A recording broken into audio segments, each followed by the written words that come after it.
Hello दोस्तों, अकुल Mac में आपका स्वागत है। हमारे इस प्रोग्राम में हम आपके लिए कुछ हिस्टोरिक चुनिंदा इंसिडेंट्स लेके आते हैं और उनके बारे में विश्लेषण करते हैं।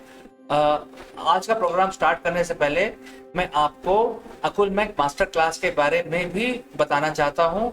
अकुल मैक मास्टर क्लास जो प्रोग्राम है, इसमें हम बहुत सारे स्किल डेवलपमेंट के बारे में हम ट्रेनिंग देते हैं।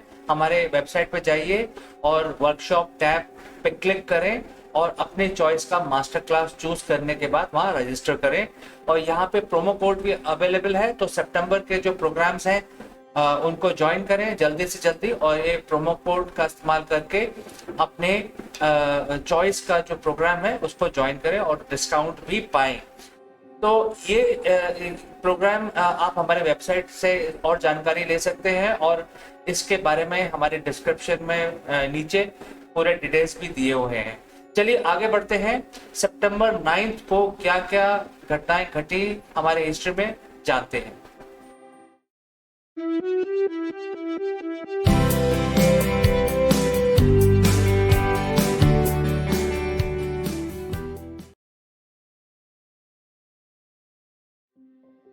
पहली घटना हमारे साइंस के फील्ड से है। एक बहुत फेमस एस्ट्रोनॉमर एंड ऑब्जर्वर हुए थे और इनका नाम था जॉन हर्शल। और ये उन्होंने बहुत सारी खोजें की, उनका नाम काफी मशहूर है। इनके ऊपर हम एक पूरा वीडियो बना सकते हैं, तो हम उनके बारे में डिटेल में नहीं बताएंगे। लेकिन आज के दिन उन्होंने दुनिया में पहली दफा जो एक्सप्लोर कर रहे थे स्पेस में, उसको उन्होंने फोटोग्राफिक प्लेट बनाया। और उन्होंने जो फोटोग्राफ लिया वो एक ग्लास के प्लेट पे लिया और इस इंसिडेंट के बाद सबने अपने ऑब्जर्वेशन ग्लास प्लेट पे एज ए फोटोग्राफ बनाना स्टार्ट किया। उससे पहले, इस उपलब्धि से पहले, अपने ऑब्जर्वेशन को पेंसिल के जरिए अपने एक नोटबुक में नोट करना पड़ता था और उसकी फोटो बनानी पड़ती थी। तो ये जो उपलब्धि है सितंबर 9 को 1839 में ये जॉन हर्शल ने की। और इसके बाद हमारी दुनिया बदल गई, बिकॉज जब भी कोई ऑब्जर्वेशन करेगा तो वो फोटोग्राफ ले लेगा और फोटोग्राफ में सारी डिटेल्स बहुत अच्छी तरह से आ जाएंगे और वो ड्रॉ नहीं करना पड़ेगा। और ये भी एक जरूरी बात है, जब तक आप ड्रॉ करेंगे अपनी मेमोरी से, तब तक जिस चीज को ऑब्जर्व कर रहे हैं वो प्लेनेट वहां से निकल जाएगा और स्थिति बदल जाएगी। तो जो फोटोग्राफ है वो बहुत ही फायदेमंद कारगर हुआ ऑब्जर्वेशन और साइंटिफिक डिस्कवरी के एरिया में। चलिए आगे बढ़ते हैं। ये जो इंफॉर्मेशन है ये हमारी फ्लाइट से रिलेटेड है। आपको सबको पता ही है कि सबसे पहली दुनिया की फ्लाइट जो ली थी राइट ब्रदर्स ने ली थी 1901 में। लेकिन जो आज का इंसिडेंट है बहुत ही इंपॉर्टेंट है, एक पड़ाव है। सितंबर 9 1908 में राइट ब्रदर ने पहली लॉन्ग डिस्टेंस फ्लाइट कवर की अपने एरोप्लेन में और ये फ्लाइट लगभग 1 घंटा चली। ये इतना जरूरी क्यों है? क्योंकि इससे पहले जो फ्लाइट्स लेते थे लोग, वो शॉर्ट डिस्टेंस फ्लाइट लेते थे, वो प्रैक्टिकल नहीं था।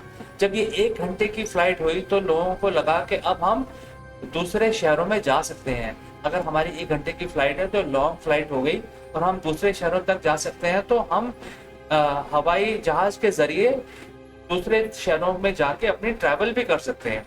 तो ये एक बहुत इम्पोर्टेंट पड़ाव है जो आज के दिन राइट ब्रदर्स ने इसको कारनामा किया ये, और 1 घंटे की फ्लाइट 1908 में इन्होंने कंप्लीट की। चलिए अब आगे बढ़ते हैं। हम सब कंप्यूटर यूज करते हैं और सॉफ्टवेयर उसमें यूज होता है, लेकिन हमेशा सॉफ्टवेयर के पैचेस आते रहते हैं जिसमें बग फिक्सिंग होती है और उसके कुछ अपडेट्स भी आते हैं, हर सॉफ्टवेयर के आते हैं। तो ऐसा नहीं होता है कि आज जो सॉफ्टवेयर ठीक चल रहा है लेकिन अगर किसी ने कोई दूसरा कंप्यूटर ले लिया तो वहां पे सॉफ्टवेयर में बग आ जाता है। तो ये कैसे होता है? ये इसलिए होता है कि जो सॉफ्टवेयर जो बनाया जाता है वो एक क्लोज कन्फाइंड या उसके जो पैरामीटर उसको मद्देनजर रखते हुए बनाया जाता है। लेकिन जब वो फील्ड में जाता है तो वो सिचुएशन चेंज हो जाती है, तो वहाँ पे उसको पैचेस की या अपग्रेड की जरूरत पड़ती है। लेकिन क्या आप जानते हैं कि सितंबर 9 1945 में पहला बग एक यूजर ने आइडेंटिफाई किया था। दुनिया में पहला एरर या बग जिसको हम बोलते हैं सॉफ्टवेयर की भाषा में, जो एरर होता है वो आइडेंटिफाई किया था फील्ड में एक यूजर ने। और इन यूजर का नाम था ग्रेस हॉपर 1945 सितंबर 9 को इन्होंने कंप्यूटर में पहला बग रिपोर्ट किया। तो ये एक हिस्टोरिक इवेंट है जिसमें हमारे लिए आज ये बात बड़ी नॉर्मल है। हम सॉफ्टवेयर बिना सोच के हम डाउनलोड कर लेते हैं और उसके बाद हमारे को पैचेस मिलते रहते हैं। जो सॉफ्टवेयर डेवलपमेंट कंपनीज होती हैं वो भी अपना इसी तरह से अपना बिजनेस चलाती हैं कि भाई सॉफ्टवेयर तो लॉन्च कर देते हैं, अगर कोई फील्ड में एरर आएगा उस पर हम फ्यूचर में पैचेस दे देंगे या हम उसमें अपग्रेड कर देंगे। लेकिन ये पहली दफ़ा जो बग आइडेंटिफाई हुआ और बाद में फिक्स हुआ, इसकी शुरुआत सितंबर 9 1945 में हुई। चलिए आगे बढ़ते हैं। इंडिया और चाइना के लिए आज का दिन ज़्यादा अच्छा नहीं है। आज के दिन पीएलए सोल्जर्स भारत की मैकमोहन लाइन के अंदर आ गए थे और आज के दिन हमारा युद्ध स्टार्ट हुआ था। इंडिया चाइना का युद्ध आज ही के दिन स्टार्ट हुआ था सितंबर 9 1962 में। और खास बात यह है कि दोनों देश उस समय आज़ाद हुए थे, कुछ ही वर्ष हुए थे और दोनों देश काफ़ी गरीब थे। इसके बावजूद दोनों देशों ने लड़ाई की और ऐसा माना जाता है कि दोनों तरफ बहुत सोल्जर्स मारे गए। और क्योंकि संसाधनों की दोनों ही कंट्रीज में कमी थी, इसके बावजूद भी लड़ाई हुई।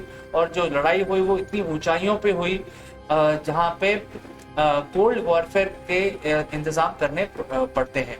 और ऐसा बोला जाता है कि चाइना की इसमें जीत हुई और इंडिया इसमें हार गया और चाइना ने हमारी जगह को हथिया लिया। लेकिन अगर ऐसी बात थी तो चाइना ने उन जगहों को फिर से खाली कर दिया, बिकॉज वो इतनी ऊंचाई पे जगह थी कि वहाँ पे इंसानी बस्ती नहीं बसाई जा सकती थी। तो दोनों तरफ से ये लड़ाई हुई, दोनों तरफ से काफ़ी सोल्जर्स मरे। और ऐसा बोला जाता है कि इंडिया तो बहुत ही अनप्रिपेयर्ड था इस लड़ाई के लिए। उनके पास तो ठंड में लड़ने के लिए कपड़े भी नहीं थे सोल्जर्स के पास। लेकिन चाइना में भी और भी बुरा हाल था। वहाँ पे ऐसा सुनने में आया है कि एक गन देते थे और 3 सोल्जर्स उस गन के लिए एलोकेट किए जाते थे। तो जब वो लड़ाई करते थे तो एक अगर सोल्जर मर जाता था तो दूसरा उसकी लाइन में खड़ा रहता था और वो उसकी गन लेके दोबारा से फायर करता था। तो ऐसा बोला जाता है कि एक गन और 3 सोल्जर्स। तो ये एक बात नई थी जो इंडियन सोल्जर्स को पहली दफ़ा देखने को मिली, जिसमें अगर वो किसी दुश्मन के सोल्जर को मार गिराते हैं लेकिन वहां से फायर आता रहता है बिकॉज उसकी जगह पे दूसरा सोल्जर आ जाता है। तो ये कुछ इस तरह की टैक्टिक्स इस्तेमाल की गई जिसमें ह्यूमन लाइफ की वैल्यू नहीं थी। तो ये एक ब्लडी वॉर थी जो आज के दिन सितंबर 9 1962 में स्टार्ट हुई और दोनों देशों के लिए अच्छी बात नहीं थी। चलिए आगे बढ़ते हैं। हम सब जानते हैं कि साउथ अफ्रीका में बहुत समय तक अपार्थाइड चालू था। अपार्थाइड के तहत बहुत ऊंच नीच करते थे, भेदभाव करते थे हमारे स्किन के कलर को लेके। और गोरे लोग जो होते थे वो हमेशा अपने आप को एलीट समझते थे और जो उनकी जो रंग भेद नीति थी उसके तहत जो ब्राउन पीपल या काले लोगों को वो राइट्स नहीं देते थे, वोटिंग राइट्स नहीं था, इन सड़कों पे जाने का राइट था। इस तरह के बहुत सारे रिस्ट्रिक्शंस थे उनके खिलाफ। तो दुनिया के और देश बहुत आवाज़ उठा रहे थे, हमारे भारत ने भी बहुत आवाज़ उठाई इसके खिलाफ। लेकिन साउथ अफ्रीका में ये अपार्थाइड चालू रहा काफ़ी अरसे तक। अल्टीमेटली जो अमेरिका थे, अमेरिकन कंट्री, उन्होंने फाइनली इस पे एक्शन लिया। और जो उस समय के जो प्रेसिडेंट थे रोनाल्ड रीगन, उन्होंने सैंक्शन किया साउथ अफ्रीका को। और ये सैंक्शन लागू हुए सितंबर 9 1985 में। और इसकी वजह से, इन सैंक्शंस की वजह से, बिकॉज यूनाइटेड स्टेट्स का काफ़ी बड़ा ट्रेड होता है दुनिया भर में, आज भी होता है। तो जब सैंक्शन किया गया साउथ अफ्रीका को तो उसके बाद साउथ अफ्रीका बहुत प्रेशर में आया और फाइनली 4 साल के बाद ये अपार्थाइड वहाँ से ख़त्म हुआ और वहाँ पे फ्रेश इलेक्शन हुए। और उसके बाद सबको इक्वल राइट्स मिले 1990 में। और 1991 में नेल्सन मंडेला वहाँ के प्रेसिडेंट हुए। तो ये सब शुरुआत हुई आज के दिन सितंबर 9 1985 में, जब रोनाल्ड रीगन ने आके सैंक्शन किया। और वो चाहते थे कि अपार्थाइड सारी दुनिया में हर देश में से ख़त्म हो जाए साउथ अफ्रीका एक ऐसा देश रह गया था जो 20वीं शताब्दी में आके भी अपार्थाइड अपने सिटीजन के साथ कर रहा था, ऊंच नीच का भेदभाव कर रहा था, रंग और उसकी रंग के स्किन के कलर के हिसाब से वो भेदभाव होता था। तो दोस्तों आज का जो दिन है हमारा वो मिक्स्ड बैग है। कुछ अच्छी घटनाएं हुई, कुछ नई डिस्कवरीज हुई और कुछ अच्छी बातें नहीं भी हुई। तो मिक्स्ड बैग है सितंबर 9 हमारी हिस्ट्री में। आपसे विदा लेने से पहले मैं आपको बताना चाहता हूं कि अगर आपको हमारा ये वीडियो का जो सेटअप है आपको इंटरेस्टिंग लग रहा है, तो हमने अपने स्टूडियो में क्या क्या इक्विपमेंट लगाए हैं इसके बारे में जानकारी हमने अपने वेबसाइट पे दी है। हमने ऑलरेडी आइडेंटिफाई किया है cheapest and the best products. आप हमारे वेबसाइट पे जाएं और अपने स्टूडियो को अगर आपने इम्प्रूव करना है तो ये जो सारे गैजेट्स हैं यहाँ पे ऑलरेडी लिस्टेड हैं।